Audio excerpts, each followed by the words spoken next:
We'll go ahead and get started, but thank you all so much for joining us. This webinar series is brought to you by the University of Iowa College of Public Health and Iowa Immunizes to celebrate the HPV vaccine's 20th birthday.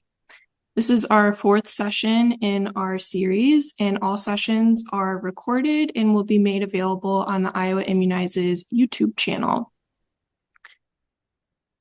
In today's webinar, we will hear from Dr. Kevin Ault, a professor in the Department of Surgical Sciences at Western Michigan University, Homer Stryker School of Medicine.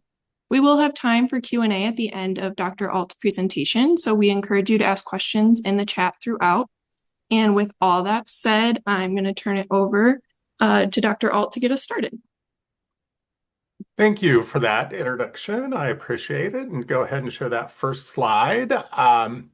You may have forgotten an important thing about me, and that's why I have the University of Iowa background, and I see a ringer in the audience as well. I used to be on faculty there, and on this, I will say that I have no conflicts of interest. But let's go to the next slide because it has information about what I'm going to talk about, as well as some information about two girls who were born in Iowa about 20 years ago. So I'm going to talk today about why do we need an HPV vaccine? How did we end up making a vaccine? Does it work? And what's next? And so you can tell by these objectives or outline that this is a 35,000 foot view.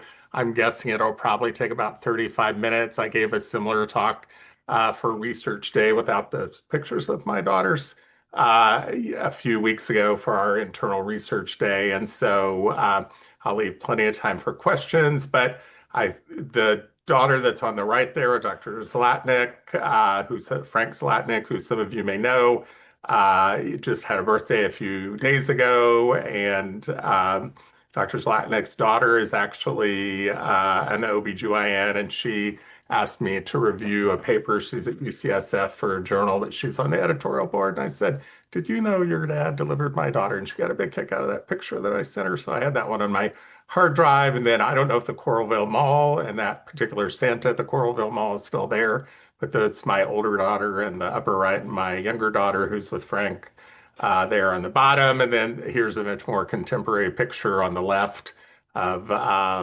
my daughters when my youngest daughter was getting her master's degree in Scotland. So they still list Coralville, Iowa as their hometown on their social media pages, I noticed. So, and I have some pictures of them at women's basketball games and Field of Dreams and that kind of thing, but I wasn't sure that you wanted to hear me talk about that for 20 minutes. So next slide, please. And so if you want to, yeah, go ahead and do the fly-in. So to prepare for the talk that I did at the Kalamazoo Research Day, I went through and found some old talks from, 15 and 20 years ago that I had done. And this one dates back to the 1990s. As you can see, this slide, the next slide, both date back to the 1990s. And if you turn back the clock to the 1930s, you would find that cervical cancer was the leading cause of cancer death for women. So the 20th century was certainly a time when cervical cancer was very common. And then when you get into the 50s, 60s, and 70s, you get Dr. Papanicolaou's test, you get radiation therapy, you get better surgeries to take care of people. So the mortality went down from cancer, from cervical cancer in particularly. It occurred to me that, that fly-in, even though I'm kind of out of the phase of doing fly-ins for my talks now, that fly-in is still maybe appropriate because endometrial cancer now is going up. So as cervical cancer has gone down, some of the cancer epi people probably know that mortality due to endometrial cancer and morbidity is going up in the United States in the 21st century. So next slide. And then this thing I usually use this for, this is the end of the 20th century. During this time, Dr. Papanicolaou, the PAP test, became very popular and HPV diagnostic testing came along. And so the rates of cervical cancer in this period of about 30 years went down by about 70%. And so, but this illustrates really where we still have pockets, and this is still true today as far as cancer epi goes, where we have pockets of poorly tested and poorly treated and undetected cancers. And the purplish counties are where that's occurring at. And it's largely among women who don't have access to screening. So, rural women, Hispanic women, inner city, urban women do not have the best access to screening. The good news is we don't see those health disparities with vaccination, but the bad news, as you're going to see in a few slides, is that the benefits of vaccination are probably not well distributed among the states and other municipalities as they report their HPV rates or their cancer rates. The other thing I usually point out here is that I was probably primed to get interested in this topic because I was born in one of the purple counties. I went to medical school in one of the purple counties. I was a resident in one of the purple counties. So early on in my formative years in the 80s and 90s, I was thinking about cervical cancer quite a bit. So next slide, please. And this is a much more modern take on cancers and infectious diseases. What I usually use this slide for is to talk to learners about the burden that infections lead to, the burden of infections that lead to cancer, and the kind of the greenish bar there is human papillomavirus. You can see in sub-Saharan Africa and Southeast Asia, there's a big burden of HPV related cancers in those areas. That's almost entirely cervical cancer in those countries. Whereas you talk about the United States, and we'll talk about this again towards the end of the talk, and the rest of North America, head and neck cancers are going to be the more common HPV related cancer. The other thing that I usually point out on this slide, and I think this is still true, even though Epstein-Barr is the new appearance on this slide, I think everybody who discovered the connection between an infection and a cancer has won a Nobel Prize. So if you have any students who that's their life ambition, that's the way to go is you will get a Nobel Prize for that. I'm not sure about Epstein-Barr virus, but the others I'm pretty sure about. So next slide, please. And keeping with that theme about being a learner, I always thought that this was a good virus for me to be interested in because it has this tiny little genome of only 8,000 base pairs. So it has a very limited, gene products that can do anything in a host cell. So it can't replicate its own DNA. It cannot make RNA. It has a pretty limited number of proteins, about 6 or 8 proteins there. So it's really, a very simple virus for all the trouble it causes. And so, so I always thought that was interesting. You see the Southern blot over here on the left, and that's from the Nobel Prize website. Since I just mentioned the Nobel Prize previously, and Dr. Zurhausen back in the 1980s was able to isolate DNA. HPV is a DNA virus from cervical cancer specimens and discovered, I'm pretty sure that blot is HPV 16. And that was going on when I was an undergrad student. And so there was a controversy back then. And if any of you have followed this literature between herpes and HPV, and I think by the time I finished my training, HPV had won out. But if you read the book, The Emperor of All Maladies, or watch the PBS special, there's a whole discussion about the 70s and 80s and 90s when we thought more cancers were being caused by infectious agents. And there are several, as you could tell from that prior slide that I showed you. But a lot of those people, like Doug Lowy, are still alive, and he's interviewed for that PBS story. So the other thing that I usually point out on this slide are the two oncogenes are E6 and E7, and we have an expert in the audience about these oncogenes, so I'll leave plenty of time for questions if Al wants to get in here and tell me what I'm getting wrong. But E6 in HPV 16 is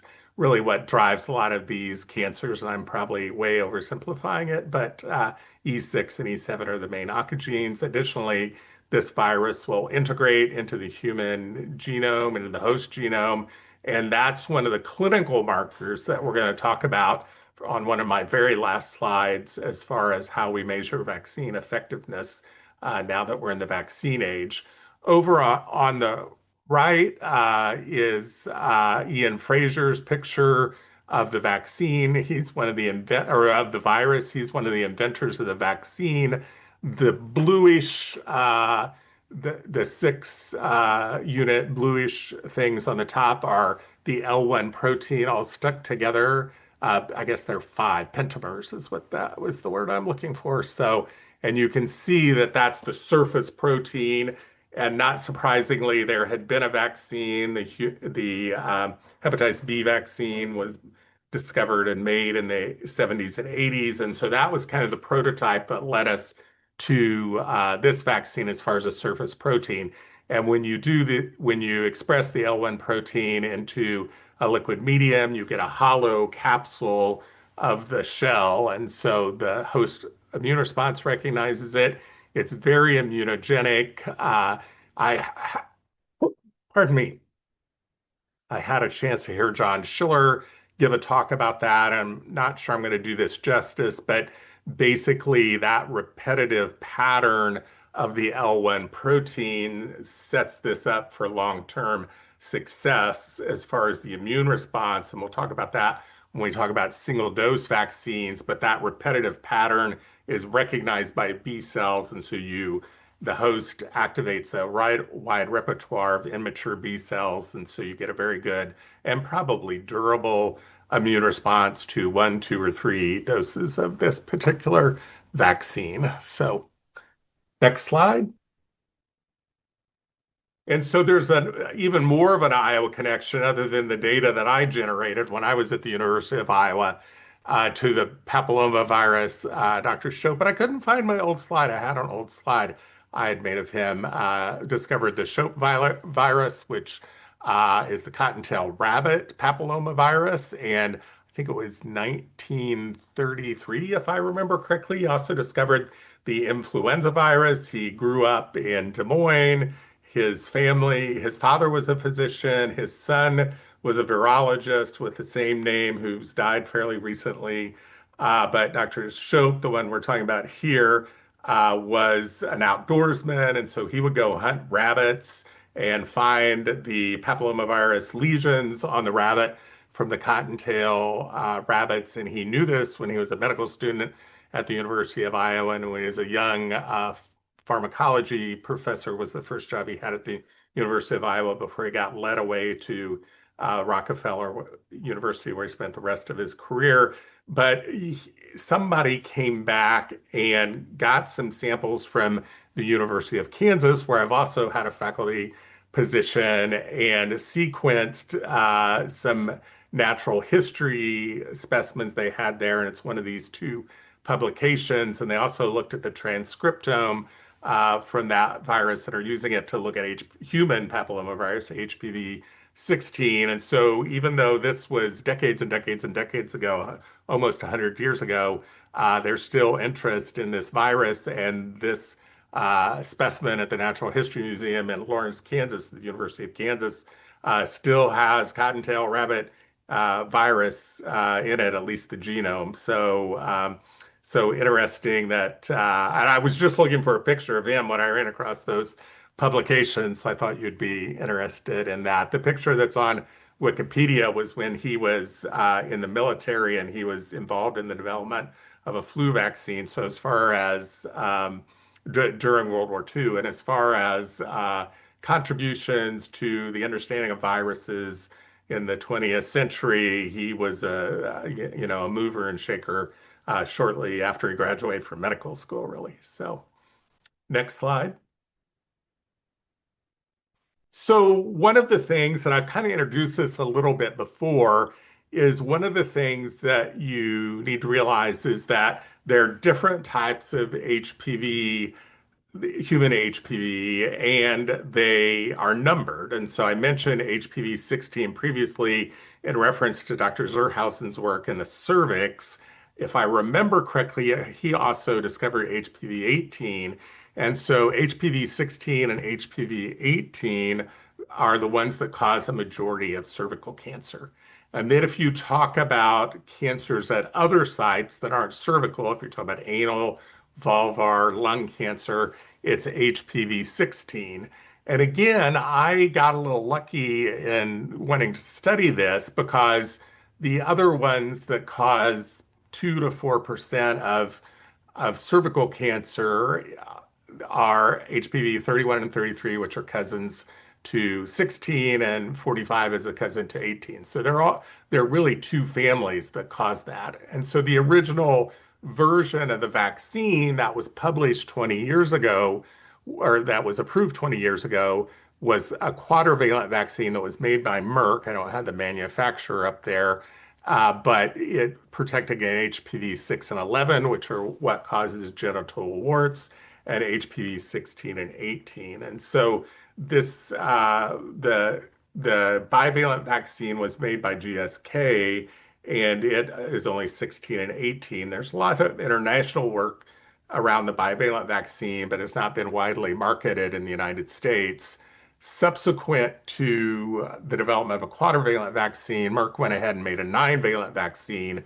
And so you throw in those other types that I mentioned that were cousins, and you get up to about 90+% of cervical cancers being covered. I'm going to show you some data that there's probably cross protection for both the bivalent and the GSK versions, as well as the quadrivalent versions of this vaccine. So when I was at Iowa, we did the phase 3 trial for the bivalent vaccine, and then did some phase 1, 2, and 3 trials for what became the quadrivalent vaccine. And then when I left Iowa for Emory, we did the 9-valent vaccine. So I was involved with the industry related trials for these vaccines. So next slide, please. And speaking of Emory, here are some of my colleagues from Atlanta who had a wonderful review article. Again, since we're talking a little bit about learners today, if you want one review article about HPV, this was in the New England Journal of Medicine. It's a wonderfully written article by Lori Markowitz and Dr. Beth Unger, Dr. Markowitz and Dr. Unger. And really, this kind of sets up the whole rest of the talk. So you get a cervical infection. Most of those infections resolve without cancer, and it says 90% there, and most of them do resolve pretty easily without an intervention, occur in women in their teens and 20s who are sexually active for the most part. And so, however, almost everybody gets an HPV infection, and so even though 90% of them clear, it's 10% of a huge number. So we still get hundreds of thousands, or prior to the vaccine, still got hundreds and thousands of cases of progression, which would lead to higher grade disease, high grade dysplasia, or precancer.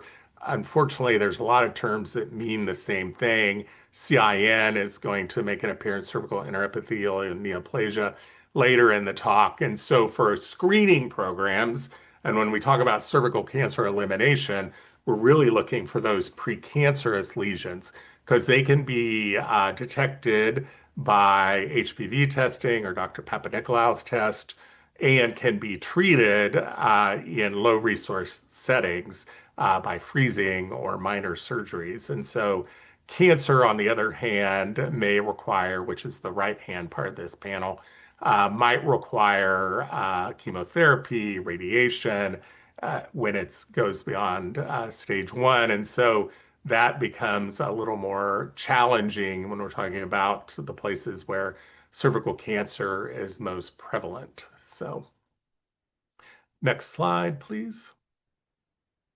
And so here again are some of those data that this is like from an old talk. As you can see, the most recent publication there, or abstract it likely was me in 2011. So these were data that were generated at the University of Iowa by and large, and they were clinical endpoints. Probably one of the bigger contributions that I made to this field was trying to get the companies to emphasize clinical endpoints back in the 90s when they were designing these trials.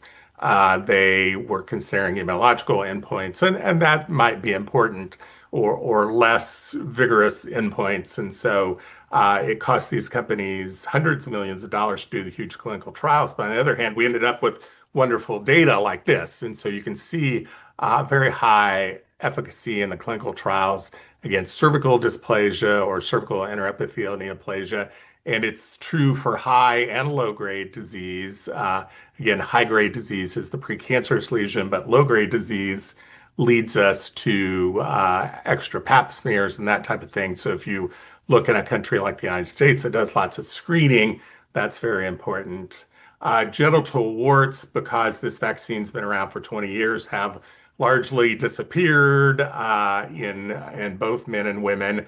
Uh, Men were vaccinated later. You may remember 20 years ago, this approval was for women. And then a few years later, we recommended that adolescent males get it.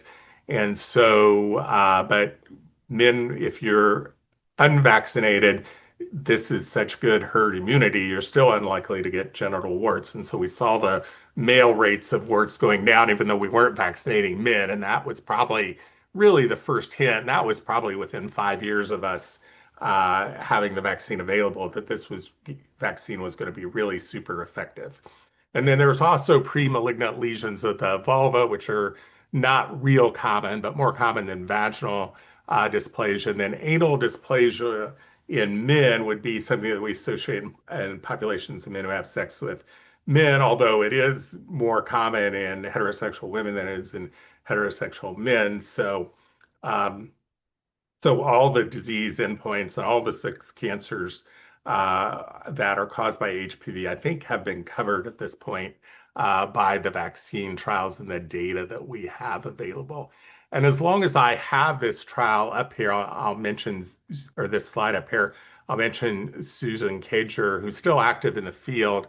She works in Denmark, and she is the author of one of the studies I'm going to show you in the next couple of slides that shows decreased cancer due to these vaccines. If you look at invasive cancer as an endpoint, and then Dr. Plesky is a adult ID doctor at UCSF and works in HIV positive populations, and he's done a lot of work with anal cancer. They're both wonderful speakers. If you ever get a chance to hear them lecture, please take them up on that offer. So, next slide. So this is a meta-analysis that was my go-to meta-analysis until a few months ago, and it was published in The Lancet. Dr. Drolet is an Australian who does research in this area, and there are hundreds of studies that she analyzed as part of this meta-analysis. Subsequently, the Cochrane review has been done, but I still like this diagram, and I'm probably going to keep it in talks. But you can see that as you introduce the vaccine into these four countries, USA, Denmark, Australia, and Scotland, you get a good decline of cervical dysplasia, high-grade cervical dysplasia. You can see within 5 years or more of the introduction of these vaccines into these populations, if you look at the adolescent women who are 15 to 19, you can see a 50% decrease. And you can see that also in women who are 20 to 24. It's not as dramatic as in women who are older than 24. And you probably know that the HPV vaccine cutoff in the United States previously had been 26. And maybe we can talk about that a little bit in the Q&A, because there are some mixed data in older populations.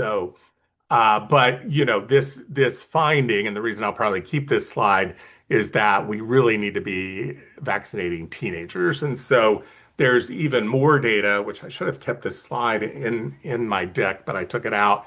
That if you start offering the recommendation early in adolescence at age 9, even you get even higher uptake by the time they make their sexual debut. And I was listening to an HPV vaccine lecture earlier this week, and the age of sexual debut is actually going up in the United States. So we're trying to get people vaccinated before they get exposed to a sexually transmitted virus. So, next slide, please.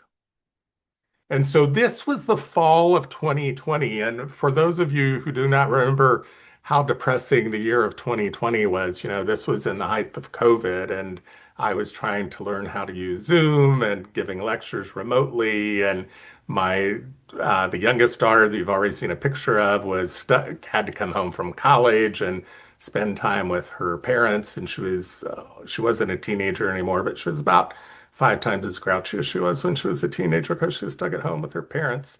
But this came out on the day that I was giving a remote talk to the Kansas City Medical Society, and I managed to get it into a talk the same day it came out in October 2020, and that lifted my mood in otherwise a very depressing year. But this is the data from Sweden about invasive cancer cases, and you don't even have to read the paper to know the results of this. The orange line are unvaccinated, and then the green line are the people who are vaccinated before the age of 17, and the blue is the in between. And so this kind of adds data to what I said earlier, as far as, the younger that you're vaccinated, the more protection that you get. The Scottish data, which is 2025, I think, no, 2024, it was in JNCI, is even more dramatic as far as the differences in ages. There were 0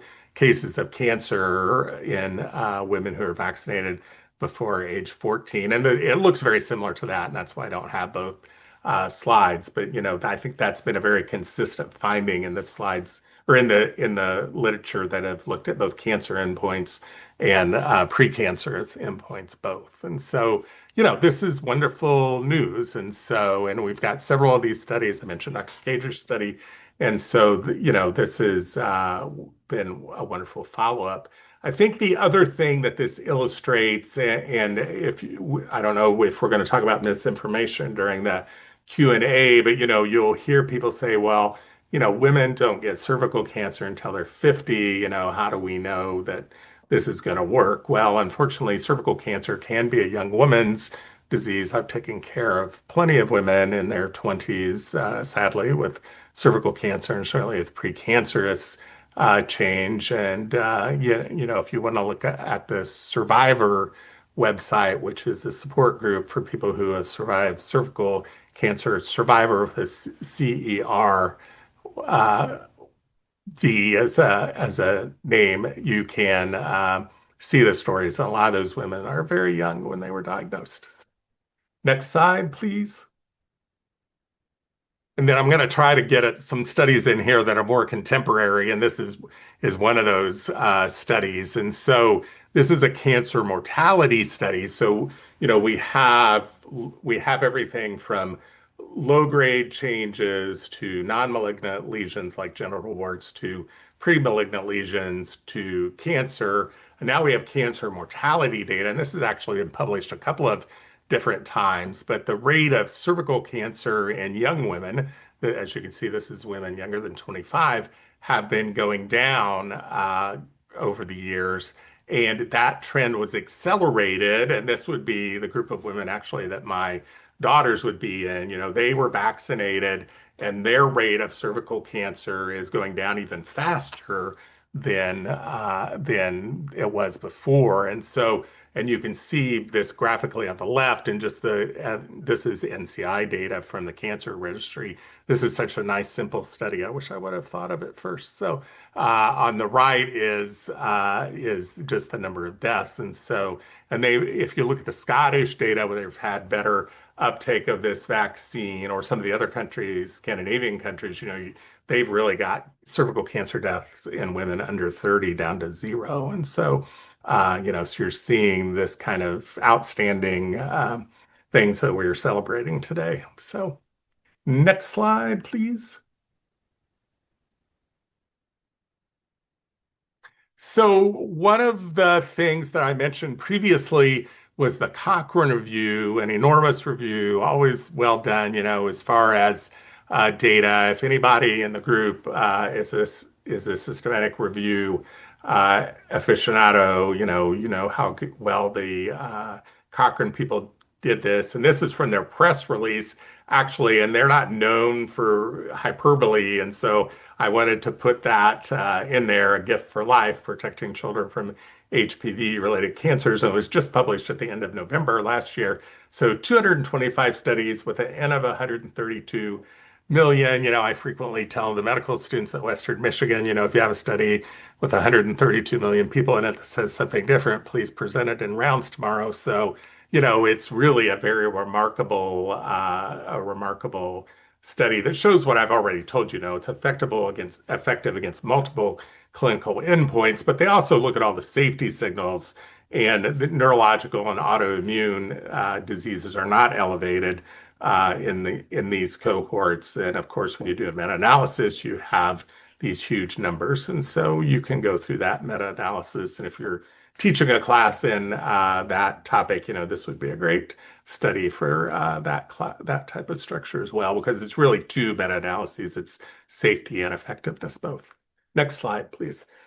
Whoa, meant to get some water and I forgot. So, okay, so I've given you all the good news. I'm going to give you a little bit of bad news and the unknowns, I guess, too. So, this is a slide that I made just by getting on the CDC's Teen Vax View website. And I think there are about 10 or 12 states. This is actually in an article that's on the CIDRAP, the Center for Infectious Disease Prevention and Research at the University of Minnesota's website. There are several states that are above 80% uptake of the vaccine. Iowa and Kansas, two states that I've lived in, are below that threshold. Michigan is above that threshold. 80 is about the national average for people who have had one or more adolescents who've had one or more doses of this vaccine. As I said previously, we're trying to get them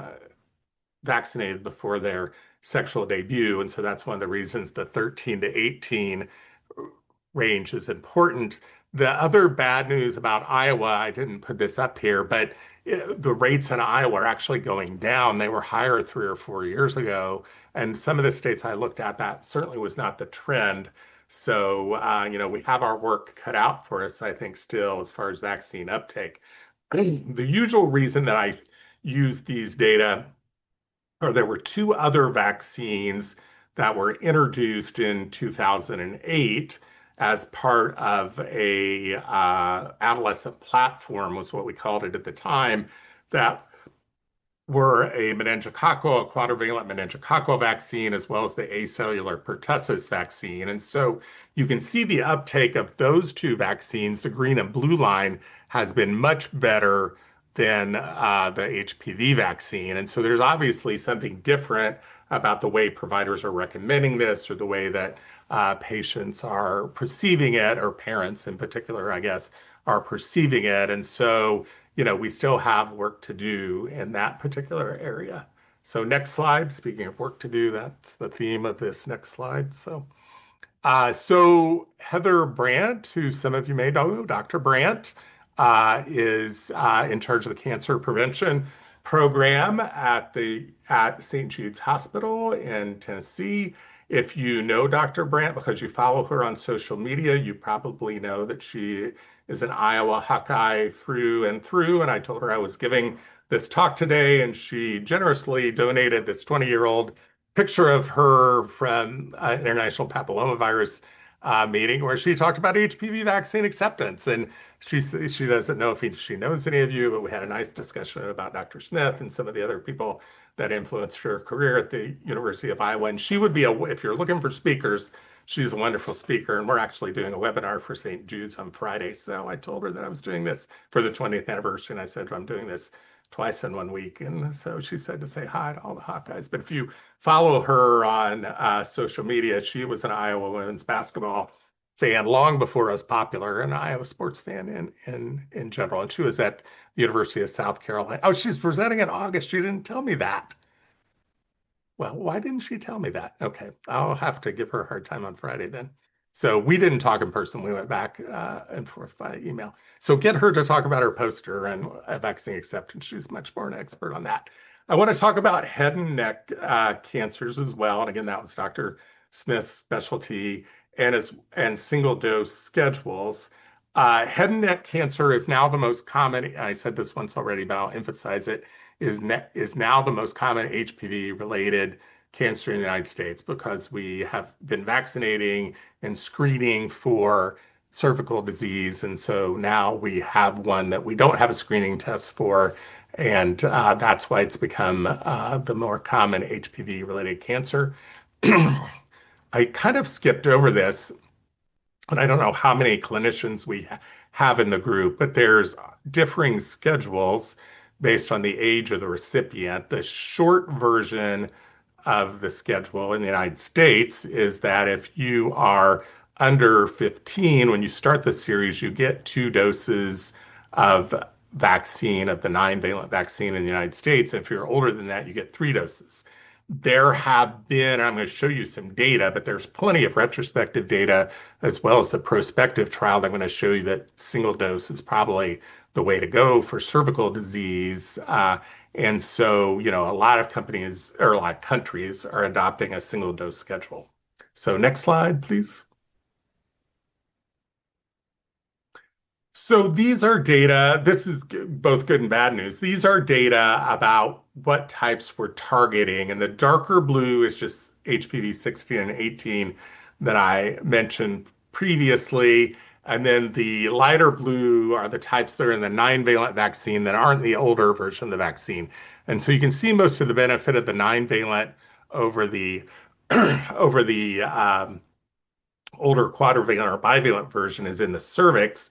But you can also see that most of the oropharyngeal data of the types that are HPV positive are actually HPV 16.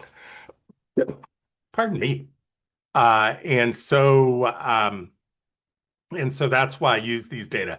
The other bad news about this is I looked at this and I thought this is getting a little dated because it's from 2015. And so I went to the address on the CDC's website there, and all this data has been taken down off the CDC's website. So I'm going to keep this slide in my slide deck, even though I was looking for a more updated one because it doesn't exist in the public realm anymore except on archived websites. But I'm going to keep it just so I can complain about the lack of transparency on the CDC's website.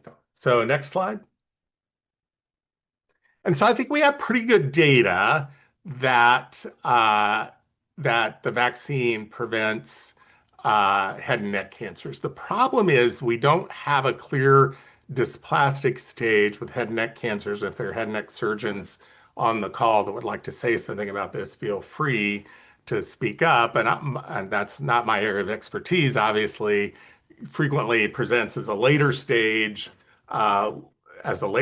cancer. I guess it is my area of expertise in some sense because I've had friends get this cancer. I'm in the prime age, so it's longer latency probably, and men predominate. And so that's why I have contemporaries who've gotten this cancer. But we knew from 2017, and this is Dr. Gillison's data, that, and it was published in 2019, that there's a lower rate of HPV infection. And if you go back to what I showed you from Dr. Markowitz and Dr. Unger, that if you stop it at that stage, then you don't go on to persistent infection and cancer. So next page, please, or next slide, please. So these are data that were just published a few months ago.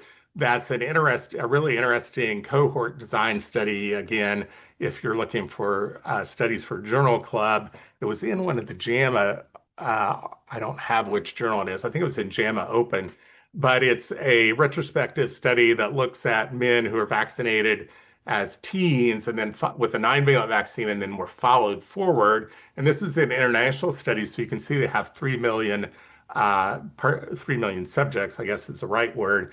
And they looked at head, neck, anal, and penile cancers, so the most common HPV-related cancers in men in that order. And they found that being unvaccinated increased your risk. And they also had some data about smoking and drinking and some other things that we think about as far as risk factors. And so the previous slide, which I didn't mention, was another meta-analysis of HPV just related to head and neck disease. So next slide.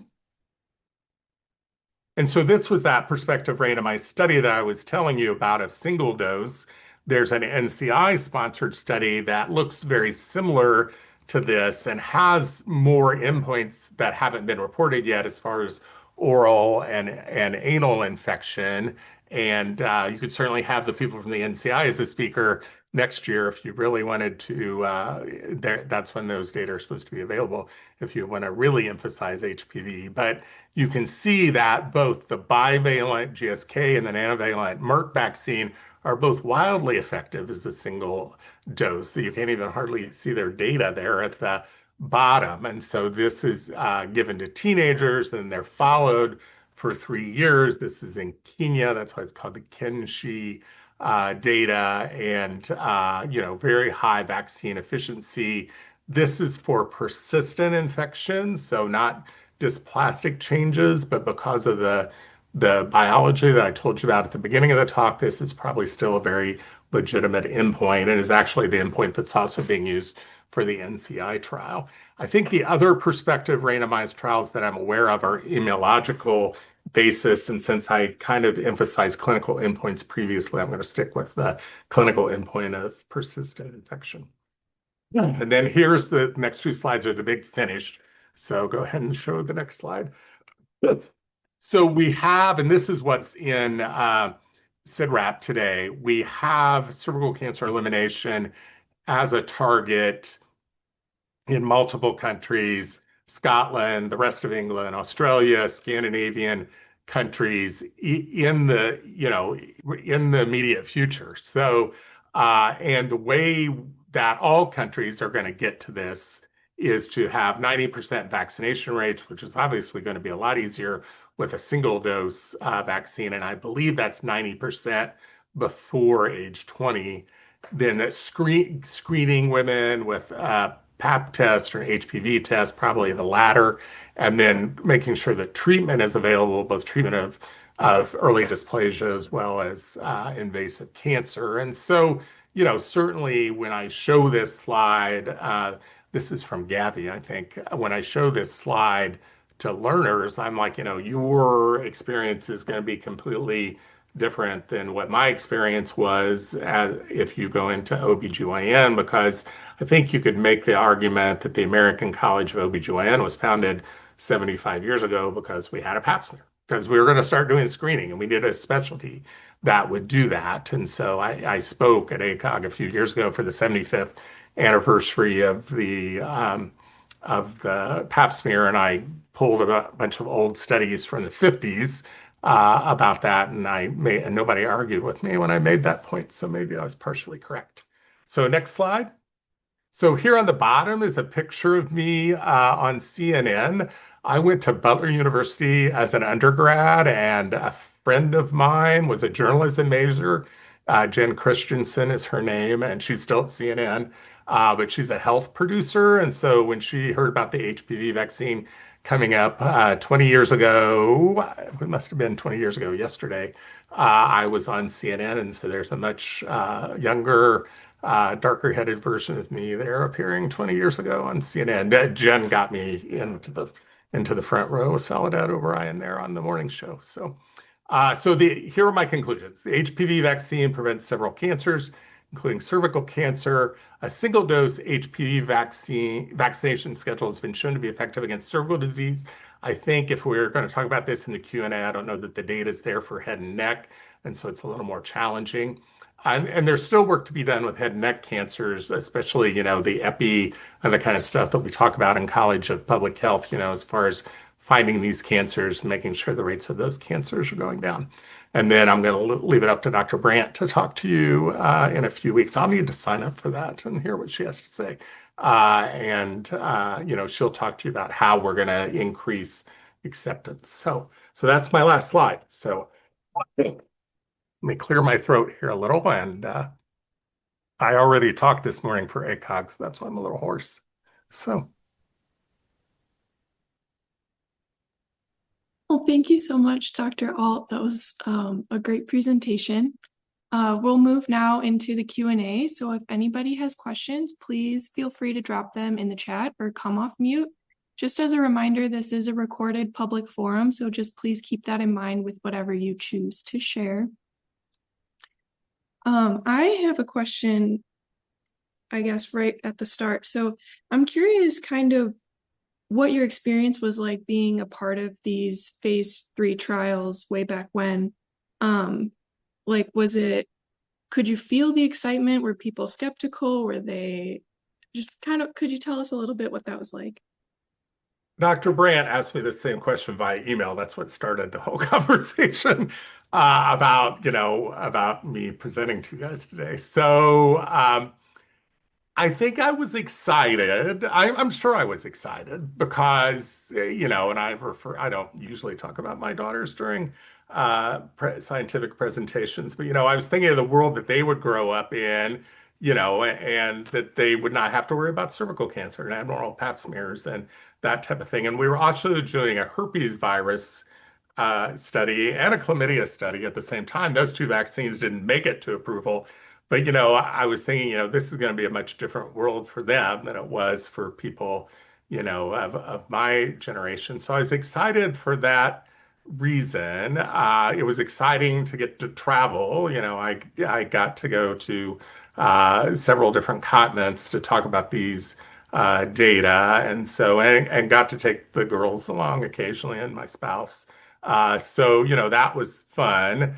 I'm pleasantly surprised how well it worked out. I don't know that we had an inkling that it would be really sterilizing immunity. And if there are vaccine people in the group, you probably know that we're usually measuring for influenza, we're measuring effectiveness against hospitalization or ER visits, not really for infection. I mean, the HPV vaccine is so darn good, it really gives very broad herd immunity, which kind of brings me back to my thought about head and neck cancer. We've done a pretty decent job and better job in other countries about vaccinating women. So if you're a heterosexual male in that age group, even if you're unvaccinated, you're less likely to run into the virus, just because we've gotten rid of the HPV 16. And actually, Susan Cager just published some data from Denmark that shows that HPV 16 and 18 aren't really even circulating in Denmark anymore. Denmark is obviously a very small country and has about the same population as Iowa, if I remember correctly. But so I think it's been very encouraging. I kind of alluded a little bit to being involved in the trial. There's still a meeting called ID Week, and I was presenting some of the chlamydia data ID Week that I worked with Dr. Apicella. Actually, now that I think about it, he was the senior author on that. And somebody from Merck came up to me and said, you're a gynecologist, you're the only gynecologist at ID Week, tell us what the endpoint should be for an HPV vaccine trial. And that's when I said, I think it should be disease endpoints, even though you could have come up with other endpoints. And, that was a very offhanded comment at an evening poster session for young investigators that ended up making a big difference. So. Awesome. Thank you. Just a follow up to that question, Dr. Ault, was it hard to recruit people to the study? Now we have, so many concerns about vaccine hesitancy. Wondering what it was like a few decades ago.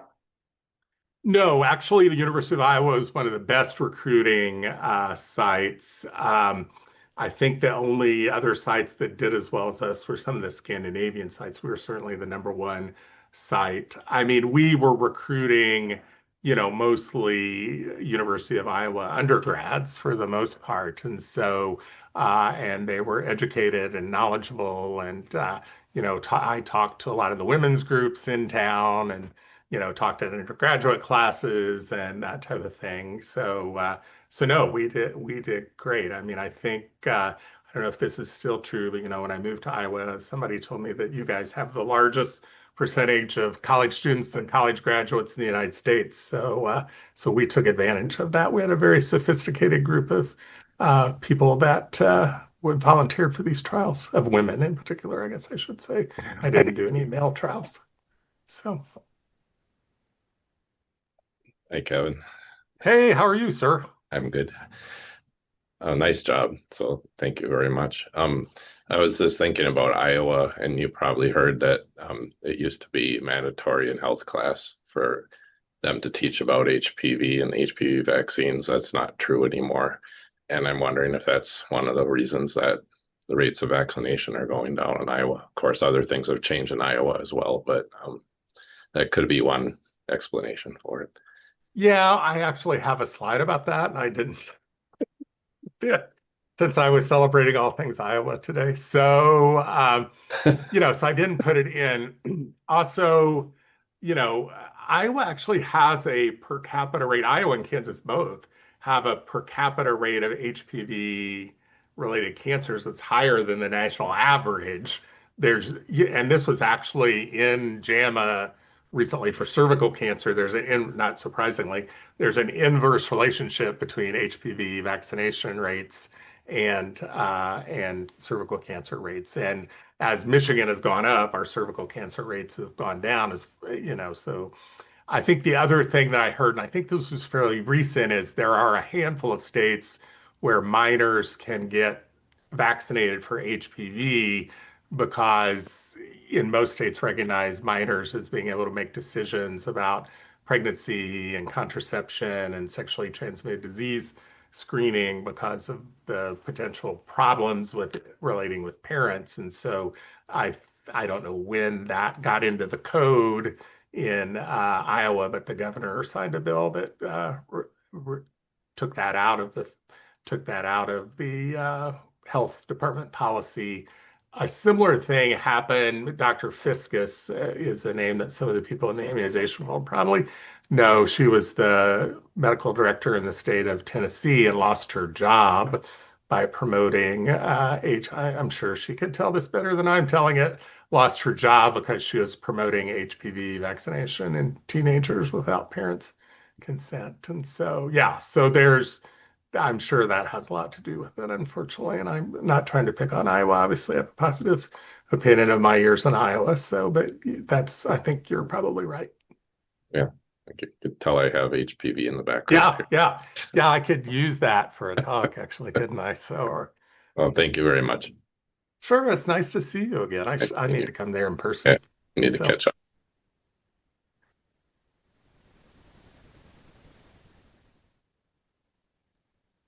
Any other questions or comments from anyone in the group?